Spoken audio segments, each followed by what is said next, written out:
Students, today we start 11th class physics, chapter name units and dimension. First off, units and dimension. Units के बारे में आप लोगों ने पढ़ा हुआ है, डायमेंशंस हम लोग 11th क्लास में पढ़ेंगे.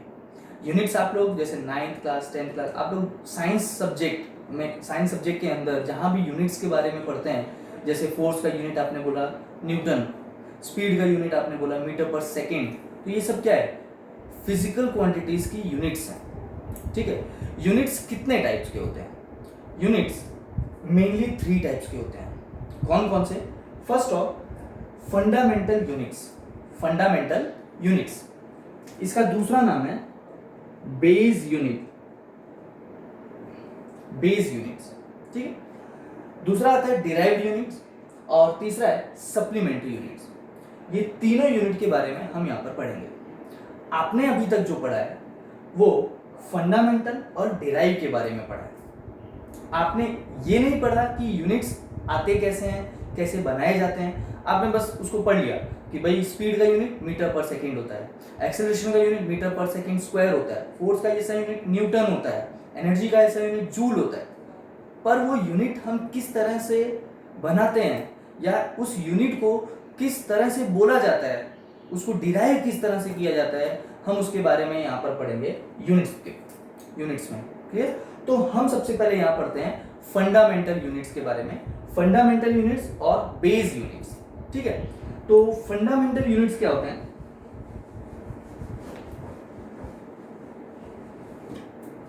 फंडामेंटल यूनिट्स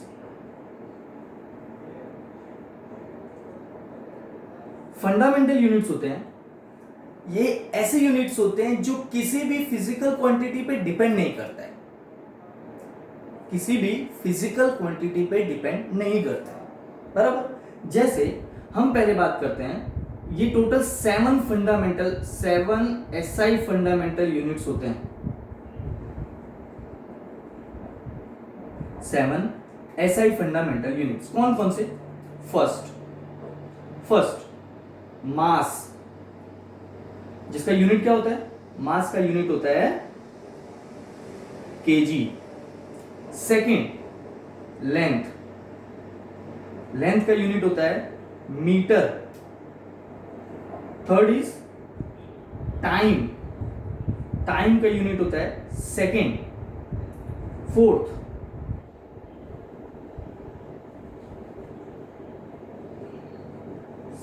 टाइम का फोर्थ.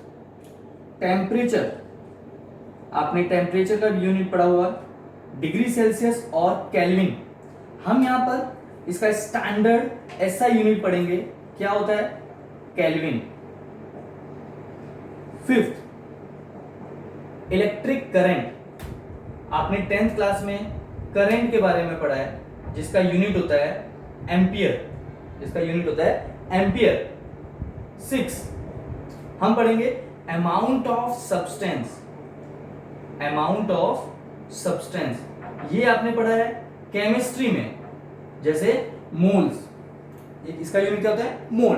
ठीक है. हम इसको MOL भी लिखते हैं. Okay. Now last one is luminous intensity.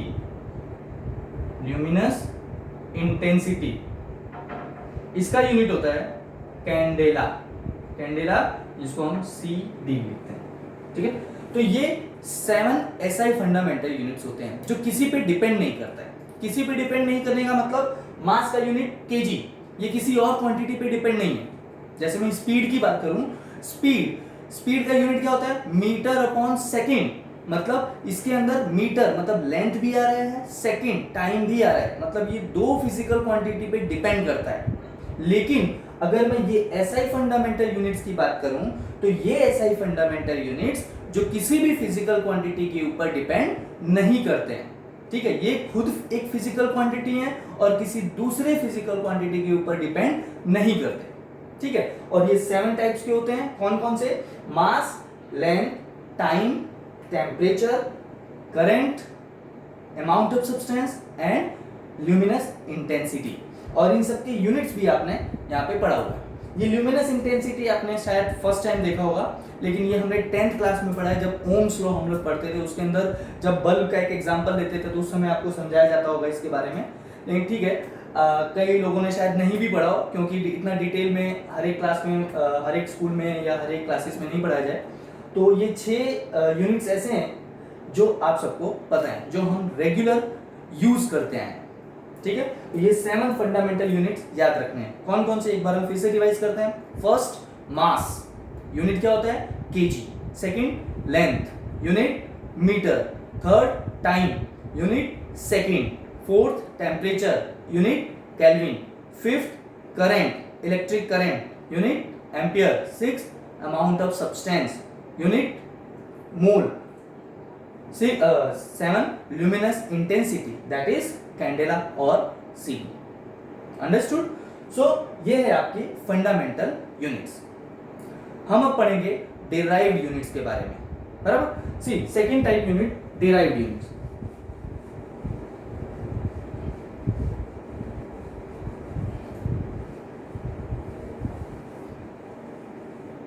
Okay, derived units क्या होते हैं? इसके नाम में मीनिंग है, देखो, डिराइव का मतलब ये हुआ, हम लोग डिराइव का मतलब डेरिवेशन, मतलब हम किसी दूसरी क्वांटिटी से इसकी यूनिट को फाइंड करेंगे, इसके यूनिट को डिराइव करेंगे।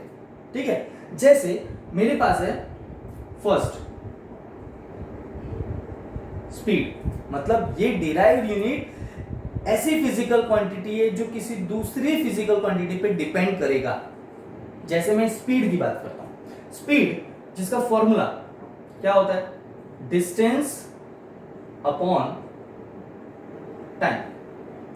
आपको कोई भी यूनिट जब फाइंड करना हो तो जो हमने 7 फंडामेंटल यूनिट्स, आप खाली उसको याद रखो, सारी यूनिट अपने आप आपको याद आ जाएगी। फॉर एग्जांपल, मैंने स्पीड की बात की, स्पीड का यूनिट हमें फाइंड करना हो तो आपने पढ़ा हुआ है मीटर पर सेकेंड, पर एक्चुअली ये कैसे आता है? तो हम इसको डिराइव कर रहे हैं। तो डिस्टेंस क्या होता है? 7 फंडामेंटल यूनिट में आप डिसाइड करेंगे कि डिस्टेंस होता क्या है। मास होता है, लेंथ होता है, टाइम होता है, करंट होता है, टेम्परेचर होता है, अमाउंट ऑफ सब्सटेंस है, ल्यूमिनस इंटेंसिटी है। उस 7 फंडामेंटल यूनिट्स के अंदर हम इसको डिस्क्राइब कर देखेंगे कि ये डिस्टेंस क्या है। डिस्टेंस लेंथ है। क्या है? Distance length. डिस्टेंस आपको पता होगा, जैसे किसी एक पॉइंट से दूसरे पॉइंट, मान लेते हैं ए पॉइंट से बी पॉइंट पे अगर कोई पर्सन ट्रैवल करता है तो उसने मान लिया 10 किलोमीटर उसने ट्रैवल किया, तो ये 10 किलोमीटर क्या है? उसकी डिस्टेंस है, लेंथ है। कितना लेंथ ट्रैवल किया उसने? 10 किलोमीटर। ठीक है, ऐसा नहीं कि इसने मास 10 किलोमीटर ट्रैवल किया, ये मास नहीं है, ये क्या है? लेंथ है। ठीक है, तो ये 7 फंडामेंटल यूनिट के अंदर डिस्टेंस क्या आता है? लेंथ आता है। और लेंथ का यूनिट क्या होता है? मीटर होता है। डिवाइड, टाइम का यूनिट क्या होता है? सेकेंड। तो हमने स्पीड का यूनिट क्या बताया? Metre upon second. तो ये हमने स्पीड के यूनिट को डिराइव किया, इसीलिए हम इसको बोलते हैं डिराइव यूनिट। ठीक है, एक आता है डिस्प्लेसमेंट। डिस्प्लेसमेंट क्या होता है? सेकेंड। मैं वेलोसिटी की बात करूं, वेलोसिटी का फॉर्मूला होता है डिस्प्लेसमेंट अपॉन टाइम। डिस्टेंस और डिस्प्लेसमेंट क्या होता है, इसकी डिटेल मैं आपको डिटेल नॉलेज में आपको chapter number 3 motion in a straight line जब पढ़ाऊंगा तब मैं आपको समझाऊंगा कि डिस्टेंस और डिस्प्लेसमेंट में क्या फर्क होता है। वैसे आपने 9th क्लास में पढ़ा हुआ है। एक और चीज, अगर आपको 11th क्लास अच्छे से पढ़ना है एकदम, क्योंकि फिजिक्स बहुत ही अच्छा सब्जेक्ट है, पर कई लोगों के लिए फिजिक्स बहुत टफ माना जाता है। वो इसलिए क्योंकि उनके बेस बहुत वीक होते हैं। वो बेस आपको अगर स्ट्रॉन्ग करना है तो सबसे पहले आपको 9th क्लास की बुक, जो फिजिक्स के जितने चैप्टर्स थे, 2-3 चैप्टर जो भी हैं, वो आपको अच्छे से पढ़ लेना है। वो एक बार रिवाइज कर लीजिए, आपको 11th के फिजिक्स में कोई प्रॉब्लम नहीं होगी। ठीक है, तो हम बात करते हैं वेलोसिटी। वेलोसिटी क्या होता है? Displacement upon time. चलो इसका यूनिट हम फाइंड करते हैं। डिस्प्लेसमेंट क्या होता है? ये भी एक लेंथ है। और टाइम क्या होता है? Divide time. टाइम क्या हुआ? सेकेंड। तो वेलोसिटी का यूनिट क्या हो गया? Metre upon second. ठीक है, तो ये हमने पढ़ा speed and velocity. See, speed is a speed and velocity the units of both quantity is same, metre per second. अच्छा, इसको हम इस तरह से भी लिखते हैं, metre second raise to -1। Minus इसलिए किया क्योंकि यहां पर पावर कितनी है सेकंड की, पहले बताओ, 1 पावर है, ठीक है। हम जब इसको ऊपर ले जाएंगे तो क्या हो जाएगा, -1। बेसिक मैथमेटिक्स है, इसलिए हम इसको भी इस तरह से लिखते हैं, मीटर सेकेंड रेज टू -1। आप एग्जाम में दोनों में से कोई भी फॉर्म लिखोगे, दोनों राइट है, ठीक है। सो स्पीड और वेलोसिटी दोनों का यूनिट सेम है, तो दोनों में डिफरेंस क्या है? दोनों में डिफरेंस ये है कि स्पीड स्केलर क्वांटिटी है और वेलोसिटी वेक्टर क्वांटिटी है। ये क्या होते हैं ये भी हम चैप्टर 3 के अंदर पढ़ेंगे। अभी हम यहाँ सिर्फ यूनिट्स के बारे में पढ़ रहे हैं, इसलिए आप यूनिट एक बार देखो, ठीक है। तो क्या यूनिट हो गया इसका? स्पीड का unit metre upon second, velocity का यूनिट मीटर अपॉन सेकेंड, ठीक है। तो ये हम यूनिट्स को क्या कर रहे हैं, डिराइव कर रहे हैं, इसीलिए हमने इसका नाम रखा है डिराइव यूनिट्स, ठीक है। हम थर्ड एग्जांपल लेते हैं। मान लेते हैं हम बात करते हैं वॉल्यूम की, या आप एरिया की बात करो। एरिया का यूनिट आपको याद नहीं है, आप ऐसा करो, कोई भी शेप का एरिया बताओ। जैसे मान लेते हैं हम लोग बताते हैं स्क्वायर का, ठीक है। स्क्वायर का एरिया हम लोग ले लेते हैं कितना, L square. L, what is L? L is length, L is length. तो ये लेंथ है, तो लेंथ का स्क्वायर, तो लेंथ का यूनिट क्या होता है, मीटर। तो इसका यूनिट क्या हो जाएगा, मीटर स्क्वायर। क्लियर? हम वॉल्यूम की बात करते हैं। वॉल्यूम मान लेते हैं, वॉल्यूम हम रेक्टेंगल का लेते हैं, length into breadth into height, ठीक है। लेंथ का यूनिट मीटर, ब्रेथ क्या है, ब्रेथ भी एक टाइप की लेंथ है, तो उसका भी यूनिट क्या हुआ, मीटर। हाइट क्या है, height is one type of length, so इसका भी यूनिट मीटर। सो लेंथ भी मीटर, ब्रेथ भी मीटर और हाइट भी metre, so metre into metre into metre. तो क्या यूनिट हो गया इसका, मीटर क्यूब, मीटर क्यूब। तो आपको यहाँ पे वॉल्यूम का भी यूनिट मिल गया। तो ये सारे यूनिट हम क्या कर रहे हैं, डिराइव कर रहे हैं, इसीलिए हम इसको बोलते हैं डिराइव यूनिट्स। तो अगर आपको कभी एग्जाम में कोई यूनिट्स आप भूल जाते हो, ठीक है, तो आप एक ही चीज याद रखना, उसका फॉर्मूला याद होगा तो आपको यूनिट इजीली याद हो जाएगा, ठीक है। अब आप सोच रहे हो सर फॉर्मूला याद करें, इससे बेटर यूनिट याद कर लें। सी, अगर आप फॉर्मूला याद करते हो तो उसके कई फायदे हैं, ठीक है। पहला फायदा आपको बताता हूं, जब आपको फॉर्मूला याद होगा तो जो भी न्यूमेरिकल आपके पास होगा वो न्यूमेरिकल आपका सॉल्व हो जाएगा। लेकिन अगर आप सिर्फ यूनिट याद रखते हो तो उससे फॉर्मूला याद हो ऐसा जरूरी नहीं है, ठीक है। तो अगर आपके पास फॉर्मूला याद होगा तो न्यूमेरिकल सॉल्व होगा। दूसरा फायदा, अगर आपके पास फॉर्मूला याद होगा तो उसकी यूनिट्स आ जाएगी।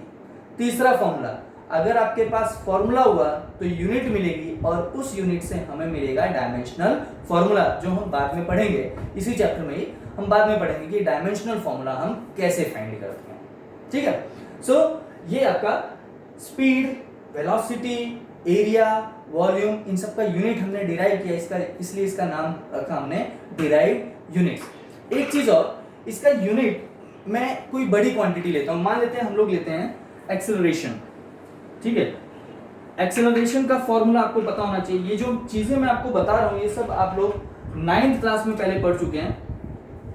मैं 5th एग्जांपल लेता हूं, एक्सेलरेशन। एक्सेलरेशन क्या होता है, इसका फॉर्मूला होता है change in velocity upon time, change in velocity upon time. Acceleration का फॉर्मूला याद है, change in velocity upon time, ठीक है। अब यूनिट फाइंड करते हैं। सबसे पहले वेलोसिटी, चेंज इन वेलोसिटी मतलब वेलोसिटी का यूनिट आपको पता होना चाहिए। तो वेलोसिटी का यूनिट अभी हमने फाइंड किया मीटर अपॉन सेकंड, ठीक है। तो लिखेंगे मीटर अपॉन सेकंड, ये वेलोसिटी का यूनिट हो गया। डिवाइड बाय टाइम, तो डिवाइड बाय टाइम मतलब कितना हो जाएगा, डिवाइड बाय सेकंड। तो ये कितना हो जाएगा, ये सेकंड ऊपर जाएगा, ये हो जाएगा metre upon second square.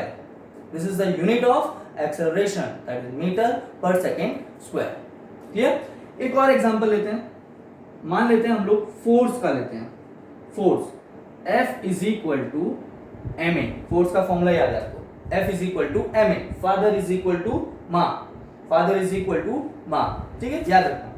C, F is equal to ma, F force, what is M? Mass. What is A? Acceleration. So what is the unit of force? हमने अभी तक पढ़ा है यूनिट ऑफ फोर्स, ऐसा unit of force is Newton, जिसको हम लिखते हैं कैपिटल N से, न्यूटन, ठीक है। लेकिन अगर मैं फंडामेंटल यूनिट के फॉर्म में बात करना चाहूं तो इसका यूनिट क्या है, ठीक है, क्योंकि जब आप डायमेंशनल फॉर्मूला फाइंड करोगे तो ये न्यूटन से फाइंड नहीं कर सकते, हम जो अभी यूनिट लिखेंगे उससे फाइंड करना पड़ेगा। कैसे? मास इंटू एक्सेलरेशन हम डिराइव करते हैं, ठीक है, ये दोनों मल्टीप्लिकेशन में। सबसे पहले बताओ मास का यूनिट क्या होगा? मास का यूनिट होगा आपके पास केजी। एक्सेलरेशन का क्या होगा? एक्सेलरेशन का यूनिट अभी हमने फाइंड किया, क्या होगा?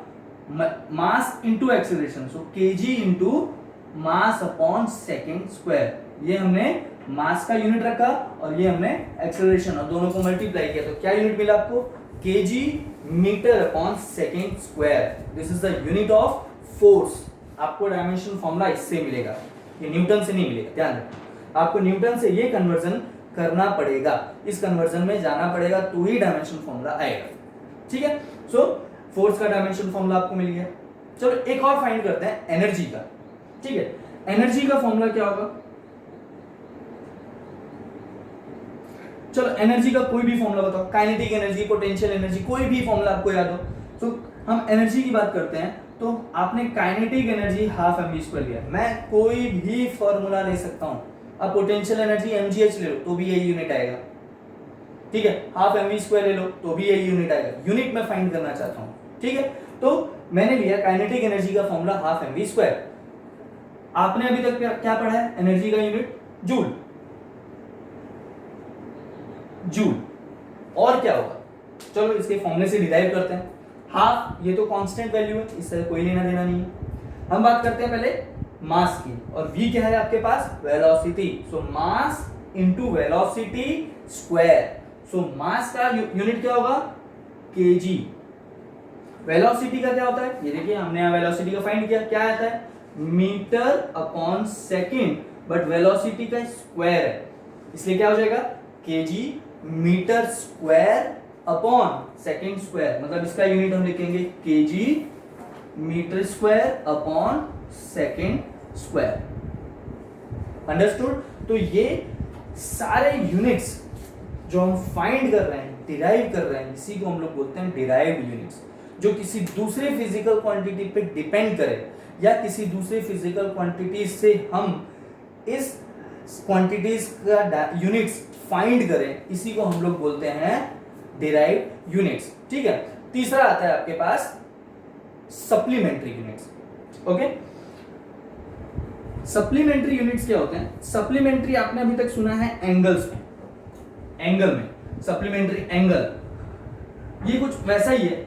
हम यहां जो यूनिट की बात करेंगे, ये यूनिट किसी एंगल के फॉर्म में है, किसी एंगल की बात कर रहा है, इसीलिए हमने इसका नाम रखा है सप्लीमेंट्री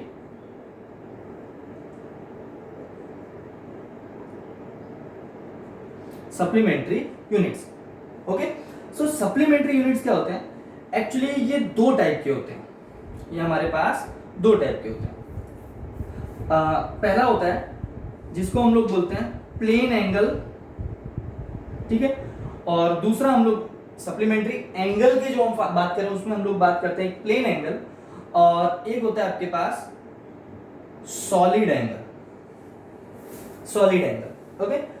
जो हम प्लेन एंगल की बात करते हैं ये 2D में होता है, 2 डायमेंशन, और सॉलिड एंगल की जो हम बात करते हैं वो 3 डायमेंशन में होता है, क्लियर है। अब ये प्लेन एंगल क्या होता है? प्लेन एंगल, मान लेते हैं कि हमारे पास एक सर्कल है जिसका रेडियस मेरे पास दिया हुआ है कितना? r, ठीक है। एक पार्टिकल है, ठीक है, जिसका रेडियस हमारे पास कितना दिया हुआ है? r। एक पार्टिकल है जो यहां से यहां ट्रेवल करता है, ये इसका सेंटर है O, यहां से यहां तक क्या डिस्टेंस होगा? ये भी रेडियस ही होगा, ये भी क्या होगा? रेडियस ही होगा, क्योंकि सेंटर से हमने पढ़ा हुआ है सर्कल में कि सेंटर से जो भी लाइन सर्कल के पॉइंट को टच करती है वो रेडियस ही होता है, ठीक है। सो इस पार्टिकल ने यहां से यहां ट्रेवल किया है, तो इन दोनों के बीच में जो एंगल बनेगा ये बनता है थीटा। कितना बनेगा? थीटा। और इसी थीटा को हम लोग बोलते हैं प्लेन एंगल। क्या बोलते हैं? Plane angle. और इसका फॉर्मूला होता है plane angle theta is equal to, ये पॉइंट क्या होता है? This is your arc. इसको क्या बोलते हैं? आर्क। ठीक है, तो इसका फॉर्मूला होता है आर्क अपॉन रेडियस। ठीक है, मान लेते हैं ये है पॉइंट ए और ये है पॉइंट बी, तो इसको लिखेंगे arc of A B divide radius small R. This is the formula of plane angle. तो इसका यूनिट क्या हुआ? इसका यूनिट होता है रेडियन। इसका यूनिट क्या होता है? रेडियन। और इसको शॉर्ट में लिखते हैं red, RAD। Okay, red, RAD। Radian इसका यूनिट है और इसको लिखेंगे रेड शॉर्ट में। Okay, C theta arc upon radius. ठीक है, एक चीज समझो, इसका कोई यूनिट एक्चुअली बना ही नहीं। देखो कैसे। What is arc? Mass, length, time, क्या होता है? लेंथ है। यहां से यहां ट्रेवल किया मतलब वो एक लेंथ है। What is radius? ये भी एक लेंथ है।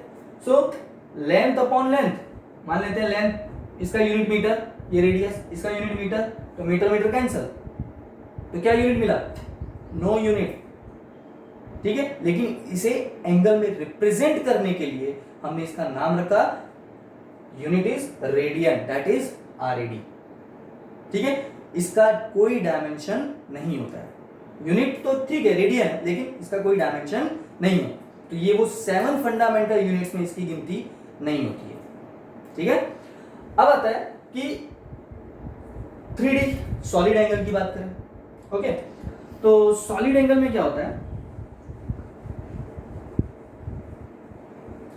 जैसे मान लेते हैं कि आपके पास एक कोन है। ठीक है, एक कोन, ये कोन में ये जो एंगल बनता है ना, ये आपका 3 डायमेंशन एंगल होता है। 3 डायमेंशन एंगल। ठीक है, और इस एंगल को समझने के लिए मैं आपको एक एग्जांपल देता हूं, देखना। मान लेते हैं कि यहां कोई पर्सन है, एक पर्सन है, ये यहां से एक पेपर, प्लेन पेपर, इसको देख रहा है।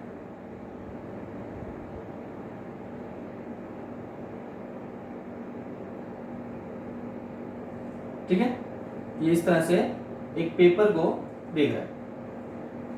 तो इसकी इमेज सी, अगर ये 2 डायमेंशन में होता, अगर ये 2 डायमेंशन, ये तो 3 डायमेंशन फिगर है, तो ये 2 डायमेंशन एंगल में तो हम देख ही नहीं सकते। 2 डायमेंशन के लिए हम क्या करते हैं? मान लिया ये कोई पर्सन है, सामने किसी वायर को देख रहा है, तो वायर को देख रहा है मतलब ये और ये, इन दोनों के बीच का जो एंगल हुआ ये हमने देख लिया 2 पॉइंट के बीच का। लेकिन यहाँ 2 पॉइंट कौन सा कंसीडर करें? यहाँ तो पॉइंट कंसीडर हो ही नहीं सकता। तो पॉइंट कंसीडर किस हिसाब से होगा? देखना, मान लेते हैं अगर ये इसी पॉइंट में हम लोग, जैसे यहां से ये जो पर्सन है, या तो ये ऐसे इसको देख सकता है। ठीक है,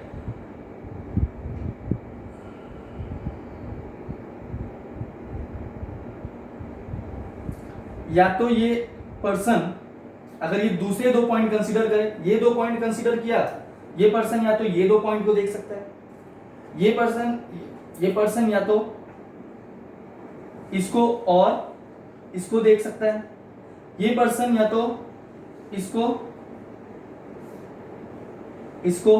या इसको देख सकता है, या इसको इस पॉइंट को देख सकता है। तो ये क्या है? एक इसका 3D फिगर है जो हम देख रहे हैं, और ये इनके बीच का एंगल है। ये इनके बीच का एंगल है, और इसी एंगल को हम लोग बोलते हैं सॉलिड एंगल। क्या बोलते हैं? Solid angle. ठीक है, तो ये जो सॉलिड एंगल का फॉर्मूला होता है, जिसको हम लोग लिखते हैं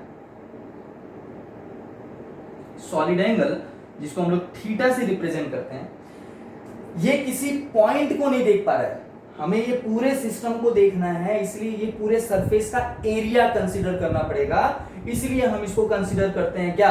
डेल्टा ए अपॉन, और मान लेते हैं यहां से यहां तक का जो डिस्टेंस हम कंसीडर कर रहे हैं वो रेडियस, वो क्या कंसीडर कर रहे हैं? रेडियस। बराबर।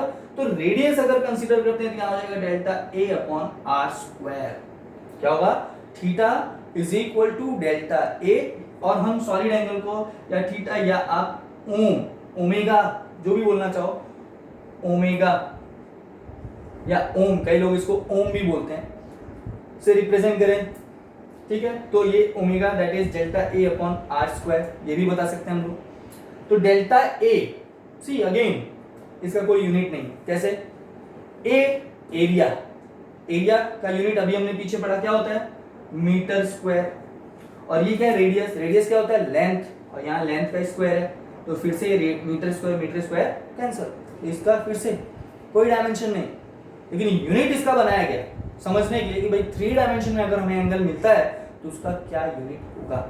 तो हम उसकी बात करते हैं, इसकी यूनिट हम लोग लेते हैं स्टेरेडियन, स्टेरेडियन, ठीक है, और इसको हम शॉर्ट में लिखते हैं S R, S R unit is steradian, और शॉर्ट में उसको बोलते हैं एस आर। ओके, सो सॉलिड एंगल जो 3 डायमेंशनल फिगर में जो एंगल बनता है उसको हम लोग बोलते हैं सॉलिड एंगल, आप इसको ओम या थीटा जो भी बोलना चाहे बोल सकते हैं, ठीक है। और ये जो 3 डायमेंशन फिगर में जो एंगल बनता है वो सॉलिड एंगल होता है, और उसका फॉर्मूला होता है delta A upon R square, delta A upon R square. ये फॉर्मूला याद रखना इंपॉर्टेंट है। तो 3 टाइप्स के यूनिट्स हमने यहाँ पर पढ़े, कौन कौन से, फर्स्ट फंडामेंटल यूनिट्स जिसका दूसरा नाम है बेस यूनिट्स, 7 फंडामेंटल यूनिट्स हैं, कौन कौन से, mass, length, time, temperature, electric current, amount of substance, luminous intensity. Okay, derived unit क्या होते हैं, जो हम किसी दूसरे फिजिकल क्वांटिटी से डिराइव किया, बराबर, जैसे हमने स्पीड को डिस्टेंस और टाइम से किया, वेलोसिटी को डिस्प्लेसमेंट और टाइम से किया, बराबर, फिर एक्सेलरेशन को वेलोसिटी और टाइम से किया, फोर्स को मास और एक्सेलरेशन से किया।